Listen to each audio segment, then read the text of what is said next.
Que Dios los bendiga, hermanos. Quisiera invitarlos a meditar en la palabra de Dios y para ello vamos a abrir la Biblia en el libro de Números. Libro de Números en el capítulo 7. Hemos estado estudiando este libro, ya hemos visto 6 capítulos, ahora vamos a ver otros capítulos del libro de Números. En esta oportunidad yo le he intitulado a nuestra meditación la preparación para viajar a la tierra prometida. Y por supuesto, en todos los pasajes de la Escritura hay muchas enseñanzas para nosotros. El libro de Números es un libro que a veces, como tiene mucha repetición, uno piensa, bueno, aquí basta con pasar la vista ahí un ratito y ya estuvo, pero hay mucha enseñanza.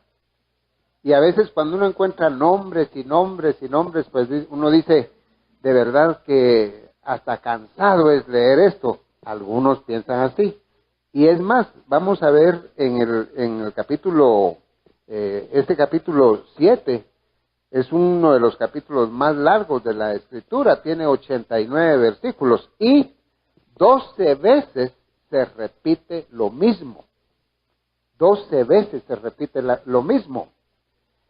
Si la Biblia la hubiera escrito algún editor de alguna imprenta, hubiera dicho, aquí hay que quitar poner solo una vez eso y ya no repetir. Porque la Biblia fue escrita por inspiración divina para nuestra instrucción. No fue escrita para entretención. Si fuera ese el propósito, entonces tal vez sí hubieran quitado muchos pasajes donde se repite lo mismo.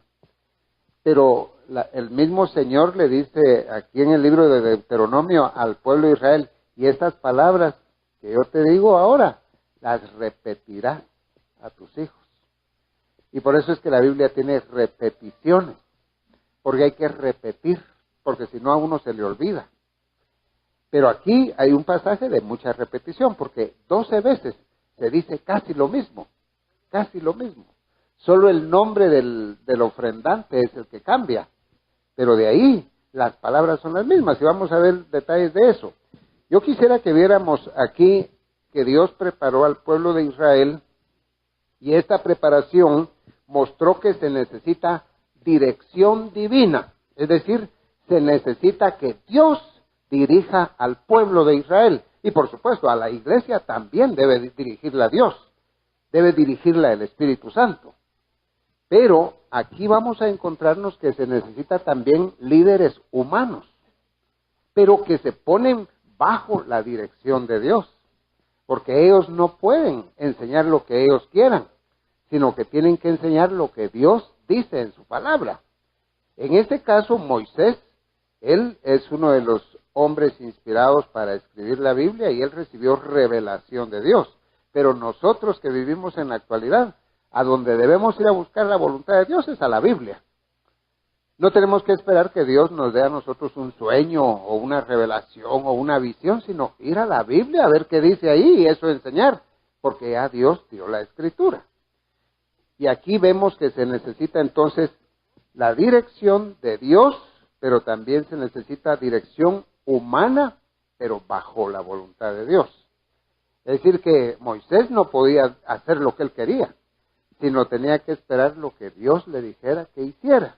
Y aquí se va a ver esa dirección ya no solo de esa manera, sino se va a ver de varias maneras, pero es porque Dios estaba preparando al pueblo para ir a la tierra prometida. A estas alturas, el pueblo de Israel estaba con toda la posibilidad de ir a la tierra prometida rápido, pero se pusieron rebeldes y eso lo vamos a ver un poco más adelante, pero aquí Dios los estaba preparando.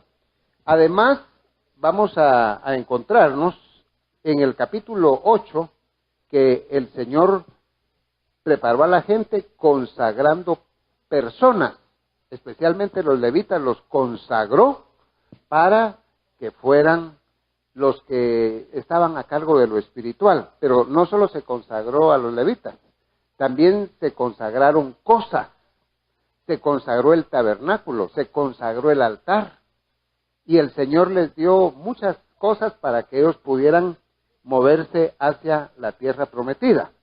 Y es interesante que en el capítulo 9, Él les hace celebrar la Pascua también, porque eso era preparación para ir a la tierra prometida. Y hasta en el capítulo 10, el Señor organiza la marcha del pueblo de Israel, dándole órdenes a Moisés que construyan, que hagan 2 trompetas, que fabriquen 2 trompetas. Y le dice hasta cómo tocar las trompetas. Todo. Porque acuérdense, hermanos, que eran 2,5 millones de personas las que iban ahí. No era fácil controlar.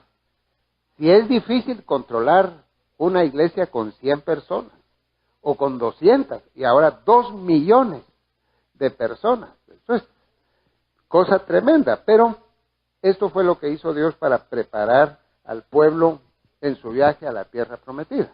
Y así lo hicieron, y así se fueron, a pesar que después tuvieron que tardar 38 años más en llegar.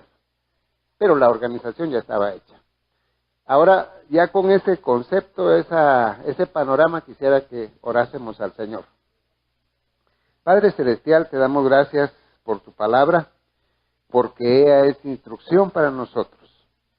Y estas cosas que están aquí grabadas en tu palabra, son cosas, Señor, que ocurrieron al pueblo de Israel, pero cómo nos enseñan a nosotros como iglesia y como individuos también. Y aún para nuestros hogares, cómo debemos nosotros estar siempre listos con tu palabra para poder vivir de acuerdo a tu voluntad. Enséñanos, Padre, guíanos mediante tu Espíritu Santo y haznos entender tu palabra y sobre todo ponerla por obra para la gloria tuya. Te lo suplicamos en el nombre de Jesús. Amén. Veamos entonces en el capítulo 7. Ya hemos dicho, fue una preparación para mostrar que se necesita la dirección de Dios. Y usted, hermano, de hecho, ya es una lección que necesita la dirección de Dios. Uno tiene necesidad que Dios lo dirija. Y Él hoy nos habla por su palabra. Ahí están los principios, están escritos en la Biblia. Y por eso tenemos que estudiar la Biblia. Dice el capítulo 7, versículo 1. Aconteció que cuando Moisés hubo acabado de levantar el tabernáculo, y por supuesto por orden de Dios también, Él le dijo cómo hacerlo, y lo hubo ungido y santificado. Aquí lo que se está haciendo es purificar todas las cosas. El mismo tabernáculo fue purificado. Y dice que también hizo lo mismo con el altar. Aquí el versículo 1 dice, hubo ungido y santificado el altar y todos sus utensilios. Habían hecho purificación de todas las cosas. Ahora estaban dedicadas esas cosas a Dios. Y cuando eso hizo, dice el versículo 2, estando listo todo lo que Dios había dado a Moisés, entonces los príncipes de Israel, y aquí ya se ven líderes humanos, gente que guiaba al pueblo. Los príncipes eran los jefes de las 12 tribus. Y esos jefes, dice la palabra de Dios, que trajeron ofrenda. En el versículo 2 dice, entonces, cuando ya todo estaba listo, los jefes de las casas de sus padres, los cuales eran los príncipes de las tribus, que estaban sobre los contados, ofrecieron. Los primeros en ofrecerle cosas a Dios fueron los príncipes. Fíjense que ellos me dijeron, que el pueblo lleve algo. Los primeros que se pusieron a ofrecer algo fueron los príncipes, los jefes de las tribus, los jefes de esas familias de Israel. Y esto ya nos da una gran enseñanza, de que los que somos jefes, somos los primeros que debemos estar involucrados en las cosas de Dios. Usted es jefe en su casa, usted es el primero que debe estar involucrado en las cosas de Dios. Es que esto es muy importante. Uno a veces no mira que esos detalles son tan vitales en el entendimiento de la Escritura. Y dice que ellos ofrecieron. Y una cosa, ofrecieron. Nadie los obligó. Era voluntario lo que estaban haciendo, porque en la obra del Señor todo lo que se hace, todo lo que se da debe ser voluntario. Uno no debe dar algo al Señor y decir, lo di por obligación. O condicionar, lo voy a dar si hacen esto y esto y esto. Si no, no. Porque entonces la persona está equivocada. Todo lo que damos en la iglesia debe ser voluntario, y si no, mejor no se debe dar nada. Dios no quiere nada a la fuerza. Él manda en su palabra cosas, pero Él quiere que le obedezcamos con amor y por amor, no de otra manera. Pero noten aquí, ellos lo hicieron, versículo 3, y trajeron sus ofrendas delante de Jehová, 6 carros cubiertos y 12 bueyes. Es decir, entre las 12 tribus trajeron 6 carros y 12 bueyes. Por supuesto, cuando hablamos de carros aquí se está hablando de una especie de carreta. Y sus 12 bueyes es porque cada carreta va a llevar 2 bueyes. Ahora, eso fue lo que ofrecieron rápido los príncipes ahí. Y miren lo que pasó en versículo 4. Y Jehová habló a Moisés diciendo, tómalos de ellos. Acepta esa ofrenda. Eso que están trayendo es algo que se debe aceptar, porque lo están trayendo con su voluntad. Y serán para el servicio del tabernáculo de reunión y los darás a los levitas, a cada uno conforme a su ministerio. 6 carros, 12 bueyes, y se le darán a los levitas. Ustedes se recuerdan que había 3 clases de levitas. Y cada uno de ellos estaba haciendo diferente trabajo. Y aquí en el versículo 6 dice, entonces Moisés recibió los carros y los bueyes y los dio a los levitas. Dios dice que se le den a ellos, eso es lo que hay que hacer. Y dice, conforme a su ministerio, dijo Dios. Y conforme a su ministerio se les dio también. En el versículo 7 dice, en el 6, entonces Moisés recibió los carros y los bueyes y los dio a los levitas, 2 carros y 4 bueyes dio a los hijos de Gersón. 2 carros. Y dice, conforme a su ministerio. ¿Por qué les dio 2 carros a ellos? Porque ellos eran los encargados de llevar los cortinajes. Los cortinajes no pesaban mucho. Sí pesaban, pero no tanto. No pesaban tanto como, digamos, las barras y todo eso pesaba mucho más. Y a ellos solo se le dieron 2 carros, conforme a su ministerio. Como era no muy pesado lo que cargaban, 2 carros para ayudarlos a cargar. Versículo 8, y a los hijos de Merari, o sea, otros levitas, les dio 4 carros y 8 bueyes. ¿Por qué? Porque ellos eran los encargados de llevar lo más pesado. Ellos eran los que llevaban lo pesado, francamente, del tabernáculo. Entonces necesitaban más. Y a ellos se les dieron 4 carros, para que ya las barras fueran ahí, que lo pesado fuera en carros, conforme a su ministerio. Si un hermano está haciendo mucho en la obra del Señor, a él hay que darle más, porque él necesita más. Pero al otro que hace un trabajo más sencillo, se le puede dar menos, pero siempre hay que darle. Y noten lo que pasó en versículo 9. Pero a los hijos de Coat, el otro grupo de levitas, no les dio, a ellos no les dio ningún carro. No les dio, porque llevaban sobre sí en los hombros el servicio del santuario. Ellos debían llevar las cosas con más especialidad. Los hijos de Coat lo que llevaban era el arca del pacto. Eso no era para ponerlo encima de una carreta de bueyes y que se fuera golpeando. Eso había que llevarlo con cariño, con cuidado, que no se fuera a quebrar, que no le fuera a pasar. Y ellos, por supuesto, tenían el privilegio de llevar esas cosas. Y a ellos no se les dio. A los otros se les dio conforme al trabajo que hacían. Y a ellos también no se les dio conforme al trabajo que hacían. Entonces, ¿qué está haciendo Moisés? Está haciendo las cosas como Dios dice que se deben hacer. No como Él quiere hacer, sino como dice la palabra del Señor que se deben hacer las cosas. Y entonces a estos se les dio así. Y dice versículo 10, y los príncipes trajeron ofrendas para la dedicación del altar el día en que fue ungido, ofreciendo los príncipes su ofrenda delante del altar. Traían otra ofrenda. Y Jehová dijo a Moisés, ofrecerán su ofrenda un príncipe cada día. Entonces se van a tardar 12 días, porque son 12 tribus. Y se le va a dar la oportunidad a cada uno cada día. Fíjense, hermanos, que Dios no permitió que todo el mundo llevara ahí como fuera y que aquí está y ahí nos vemos. Esto era solemne. Esto tenía que tardar 12 días. Y dice la palabra en versículo 12, y el que ofreció su ofrenda el primer día fue Naasón, hijo de Aminadab de la tribu de Judá. La tribu de Judá era la que siempre estaba al frente, porque de ahí habría de venir Cristo siglos después. Por eso es que la tribu de Judá es la más importante, porque de ahí vino el Señor Jesús, de esa tribu. Y el que ofreció esto fue Naasón. Aunque la Biblia no menciona nada de Naasón en este sentido, la tradición rabínica dice que los de esa tribu fueron los primeros que cuando se abrió el Mar Rojo se metieron a la parte ya en seco del mar, y que por eso a ellos se les dio el privilegio de ser los primeros en ofrendar también, porque cuando el pueblo de Israel vio abierto el mar, tenían miedo de meterse ahí, pero Naasón y su gente fueron los primeros que tuvieron confianza de meterse ahí, y también por eso se les dio el privilegio de ser los primeros en hacer la ofrenda.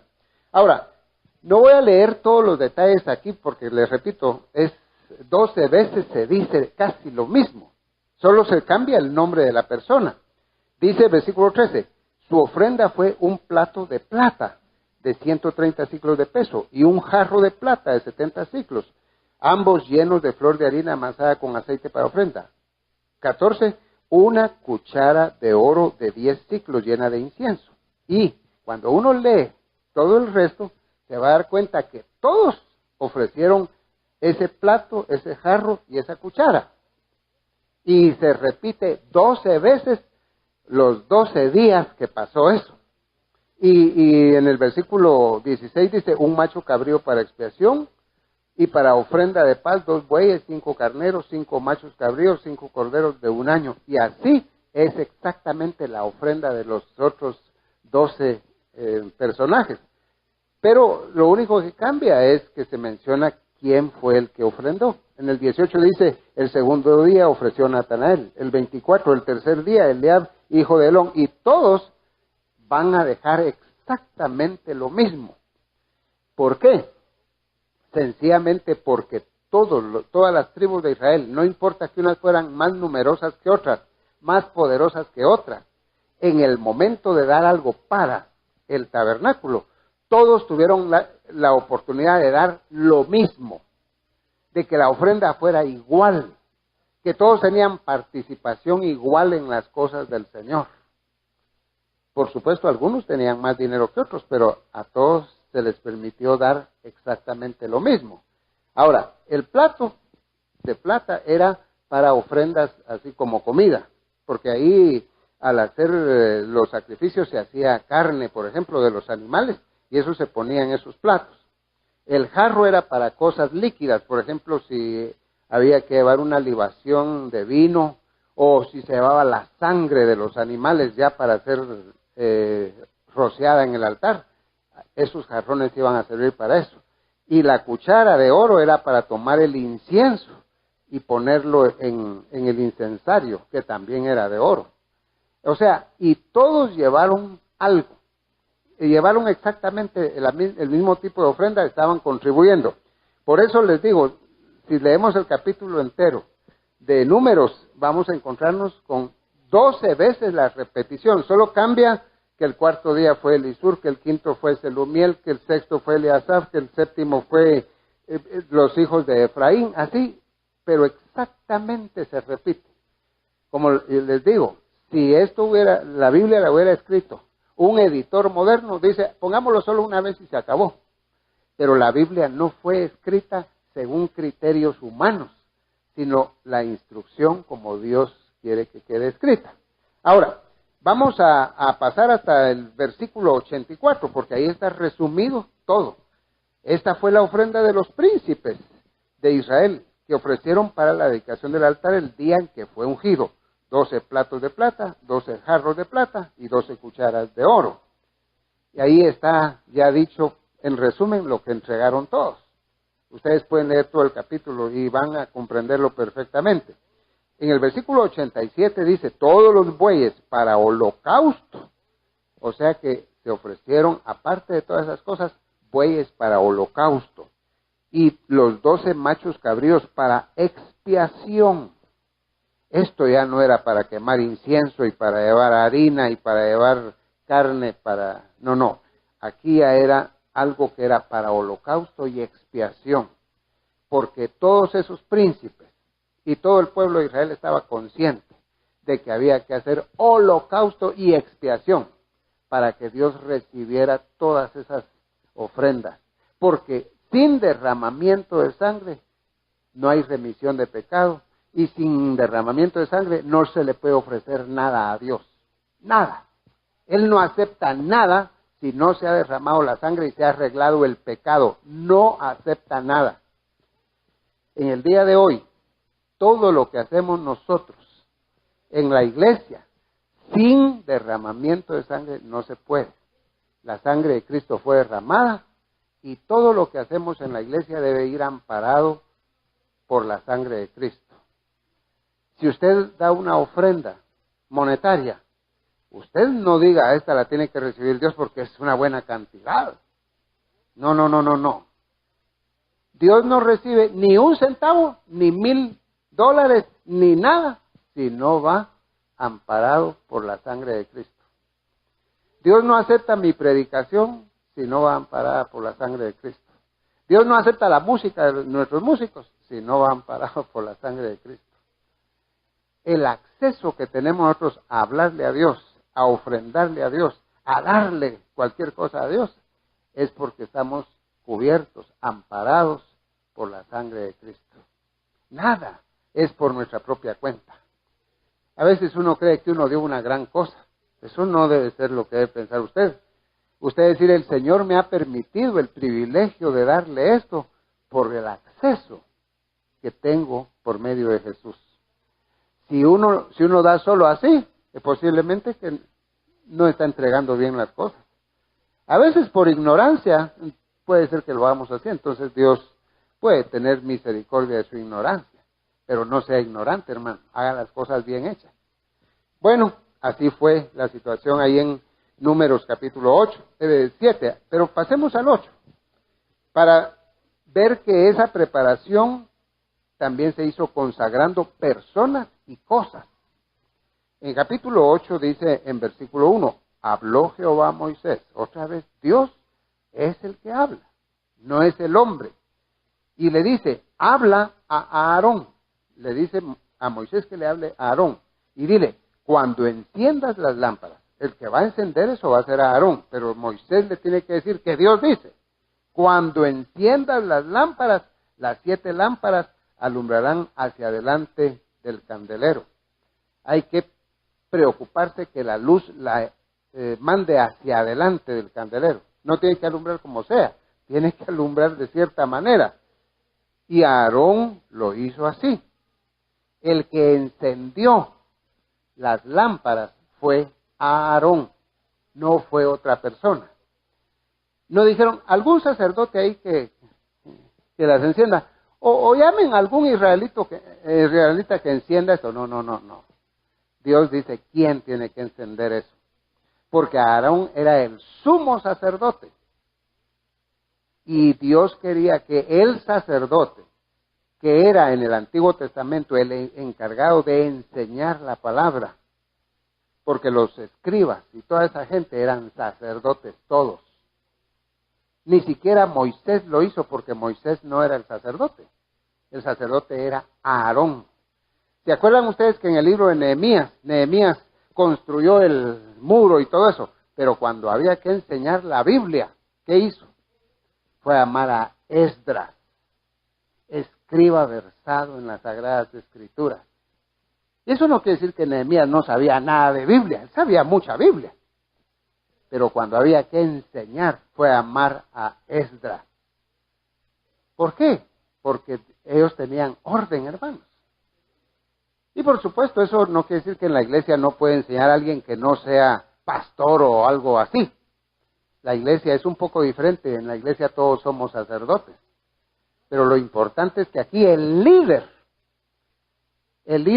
de las cosas espirituales fue el que fue a encender esas lámparas. A propósito, cuando nosotros hablamos de lámparas, estamos hablando de cada uno de las luces que daba la menorá. La menorá es el candelero entero, con su pedestal y sus 7 lámparas. Pero cada una de esas lámparas se llama nerot. Y él está diciendo, cuando enciendas las nerot, el que los va a encender va a ser Aarón. Él es el encargado de encender. ¿Y por qué menciona la menorá, o sea, el candelabro, con sus 7 nerot, o sea, 7 lámparas? ¿Por qué las menciona? Porque en el viaje en donde va el pueblo de Israel hacia la tierra prometida, ellos deben tener luz de Dios, luz de la palabra de Dios, que es lo que representa el candelabro, luz de la palabra de Dios. El candelabro representa eso y representa que en el pueblo de Israel hay revelación. Por eso es que la menorá representa a Israel, pero representa la revelación que tiene Israel, o sea, la palabra. En esta época actual, también la iglesia está representada por 7 candelabros, o sea, por 49 nerot. Eso lo pueden ver ustedes en Apocalipsis, porque dice el Señor ahí en Apocalipsis, dice, cuando Juan dice, y volví a ver y vi 7 candeleros de oro. Es la iglesia. Pero es porque la iglesia tiene la palabra, tiene luz de Dios, tiene revelación de Dios. Y esto era importante porque ellos iban a viajar. Y en el viaje necesitaban la dirección de Dios por medio de la palabra, representada por el candelero. Hoy la iglesia necesita revelación de Dios en la Biblia para poder hacer el viaje que estamos haciendo todavía hacia la patria celestial. Necesitamos saber la Biblia. Necesitamos entender, pero ¿quién enciende ahí? Es Aarón, no es cualquiera. Y es que lo que pasa es que el que está en el liderazgo tiene que encender las lámparas, porque el pueblo necesita que esté encendida esa lámpara. Y es interesante que cuando eran las 7 nerot, o sea, 7 lámparas, tenía una central y 3 hacia un lado y 3 hacia el otro lado. Pero la primera que había que encender era la de en medio. Ellos no podían empezar a encender por donde fuera el candelabro.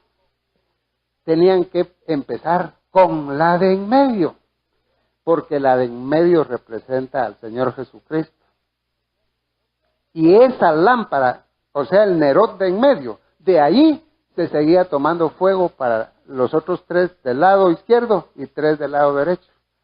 Porque eso significa también que la Biblia, cuando se interpreta, un pasaje de la Biblia hace que se entienda otro pasaje de la Biblia. Así, la Biblia se explica con la Biblia. La Biblia no se explica con ideas humanas, sino que se explica con la Biblia. La Biblia interpreta a la Biblia. Esto es una cosa tremenda, porque ¿cuánta gente quiere meterle cosas a la Biblia? A la Biblia no hay que meterle cosas. De la Biblia se deben sacar cosas para nuestra enseñanza, pero no meterle nuestras ideas.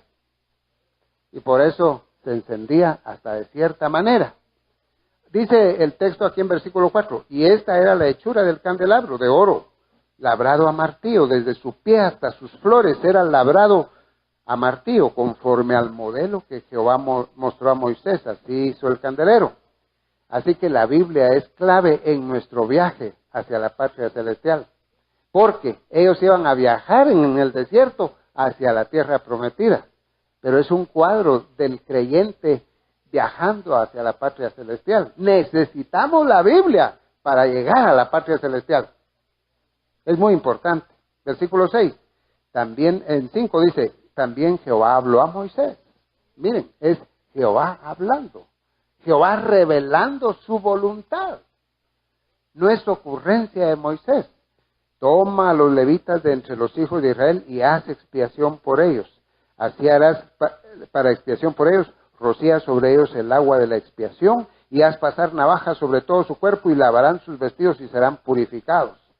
Aquí se ve que no solo el candelabro es consagrado, también las personas, los levitas, son consagrados y purificados. En todo esto hay mucha purificación ceremonial, pero habla de la santidad que exige Dios.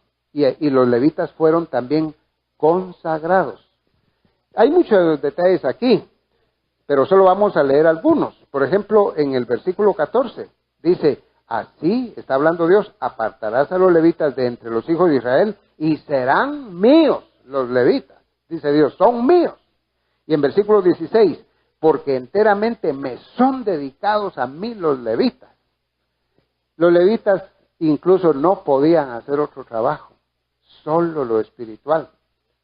Cuando llegaron a la tierra prometida, siguió esa situación.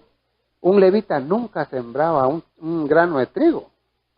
Ellos no tenían que estar plantando viñas, eso lo hacían todas las otras tribus.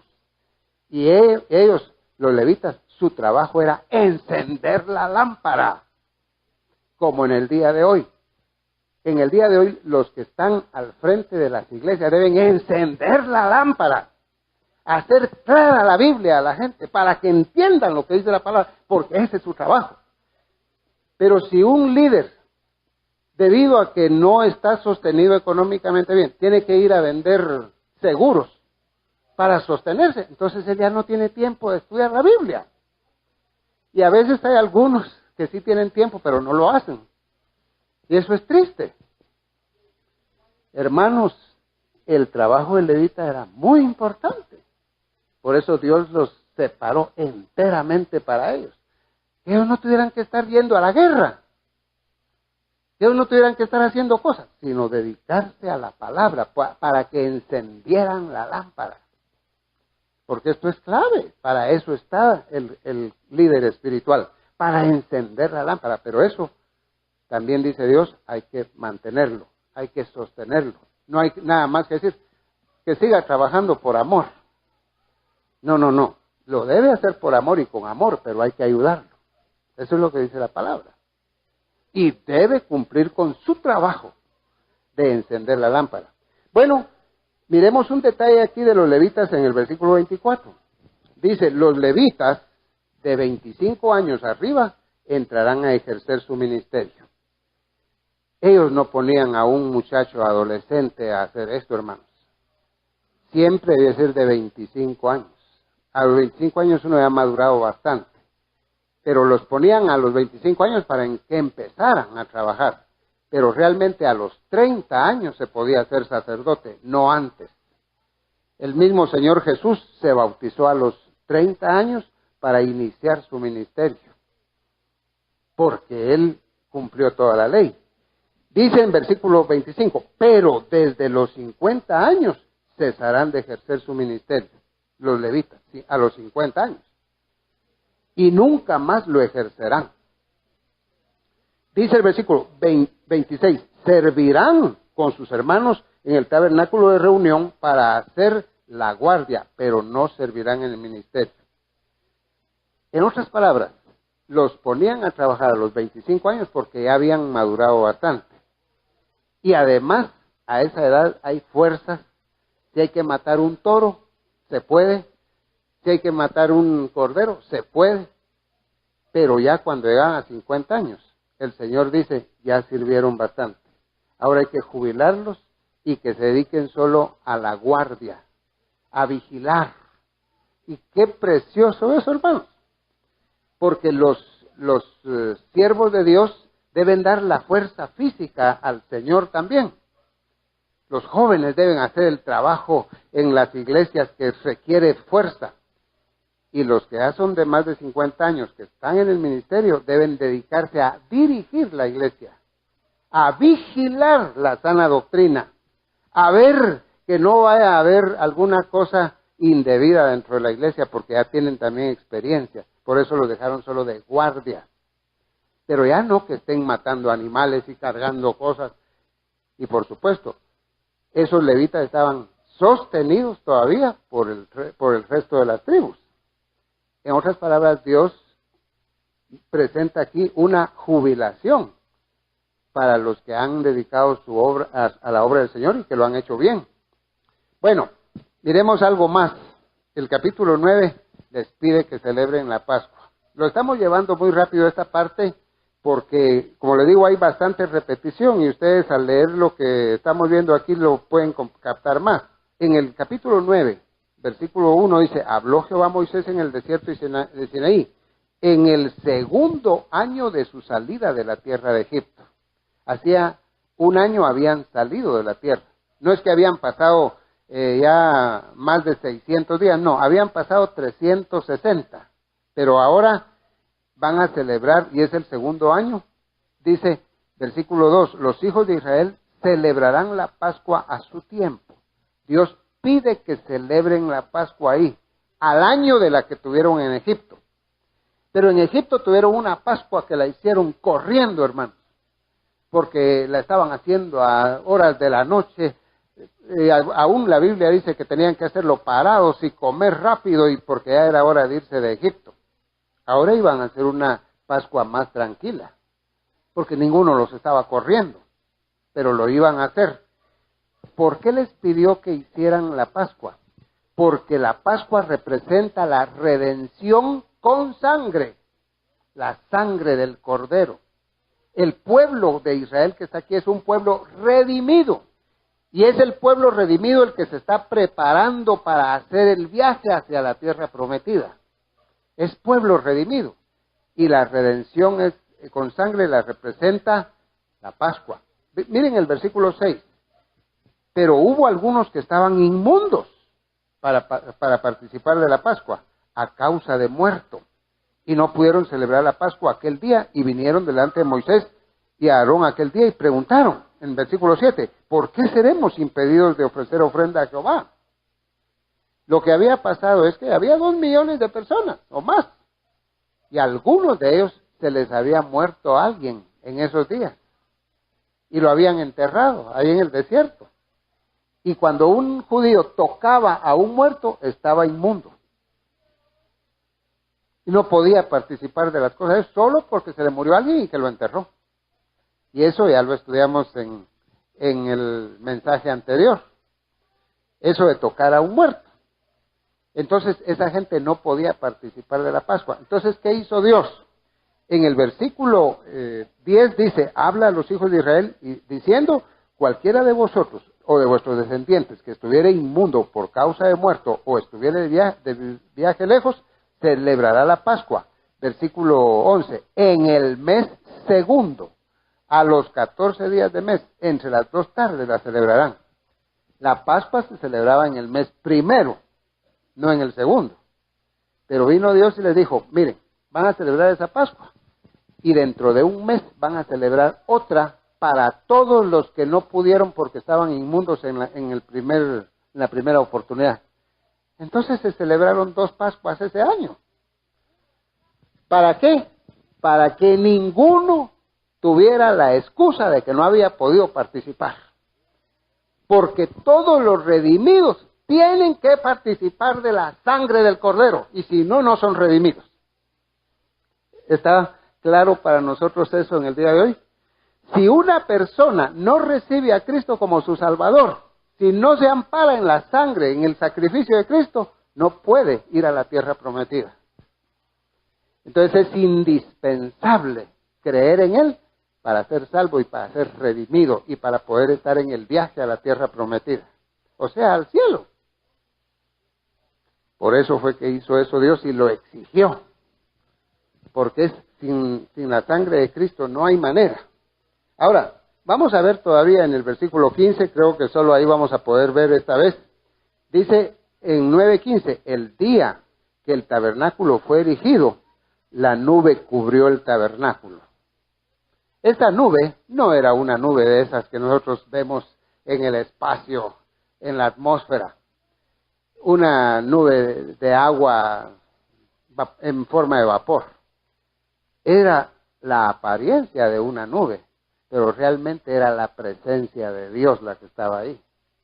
Eso era lo que estaba ahí. Y me atrevo a decir que no era una nube de esas que vemos nosotros constantemente, porque dice también el versículo, dice, el día que la nube fue erigida, la nube cubrió y el tabernáculo sobre la tienda del testimonio. Y a la tarde, es decir, ya cuando llegó la oscuridad, había sobre el tabernáculo como una apariencia de fuego. Tampoco era fuego, era apariencia de fuego. Y la nube era apariencia de nube. Eso es lo que ellos miraban, una nube. Pero no estaba hecha de lo mismo que están hechas esas nubes. Ni el fuego era fuego. El fuego lo que era luz. Y esa nube que tenemos ahí, lo que representa es a la persona de nuestro Señor Jesucristo. Y en realidad, la Biblia dice que en la nube estaba Jehová el Señor. Era el Hijo de Dios el que estaba ahí. La nube, la parte que en el día le hace sombra al pueblo de Israel, representa la humanidad de Cristo. Pero el fuego de la noche representa la deidad de Cristo. Porque en el Señor Jesús había dos naturalezas, una divina y una humana. Y la apariencia de nube es lo humano de Cristo. Pero el fuego que ardía en su corazón, el fuego que había en Cristo y que el día de la transfiguración salió de él y podían ver el resplandor que había, es la deidad de Cristo. Él tiene dos naturalezas. Y dice, así era continuamente, la nube lo cubría de día y de noche la apariencia de fuego. Versículo 17, cuando se alzaba la nube del tabernáculo, los hijos de Israel partían. Y dice, y en lugar donde la nube paraba, allí acampaban. Versículo 18, al mandato de Jehová, o sea, cuando se movía la nube, porque cuando se movía la nube era Jehová el que estaba dando órdenes, los hijos de Israel partían. Y dice el versículo 19, cuando la nube se detenía sobre el tabernáculo muchos días, entonces los hijos de Israel guardaban la ordenanza de Jehová y no partían. Versículo 22, dice, o si 2 días, o 1 mes, o 1 año, mientras la nube se detenía sobre el tabernáculo, los hijos de Israel seguían acampados. Versículo 23, al mandato de Jehová acampaban y al mandato de Jehová partían. En otras palabras, si la nube se movía, ellos se iban. Si se detenía en un oasis, ahí se detenían ellos. Si iba a una parte rocosa, ahí se iban ellos. Porque de día esa nube no dejaba que el sol los quemara. Y de noche tenían luz para poder ver en el desierto todos los 40 años que anduvieron ahí. Esa nube era la persona del Señor Jesús. En Juan 8:12 Jesús dice, yo soy la luz del mundo, la luz que alumbró a Israel en el desierto soy yo. El que me sigue no andará en tinieblas, sino que tendrá la luz de la vida. Hermanos, así como Israel seguía al Señor y se detenía, ahí se quedaban, y si se movía se iban, y si iba a un oasis ahí se iban. A donde Cristo nos quiera llevar, ahí tenemos que ir. El que me sigue no andará en tinieblas. Los cristianos somos seguidores de Cristo y hoy le seguimos en la luz de su palabra escrita. Seguir a Cristo es la única forma de tener vida eterna. Y tenemos que seguirle. El que me sigue no andará en tinieblas. Vamos a orar. Padre, gracias te damos por tu palabra, Señor. Gracias por la dirección que tú le diste a Israel. Por eso lo llevaste hasta la tierra prometida en gran bendición y salvación. Y gracias por la luz que tenemos nosotros hoy en tu palabra escrita, que nos hace entender a la palabra viva, que es el Señor Jesús, quien es nuestra luz y en quien tenemos vida eterna. Te alabamos, te damos las gracias en su nombre y para tu gloria. Amén.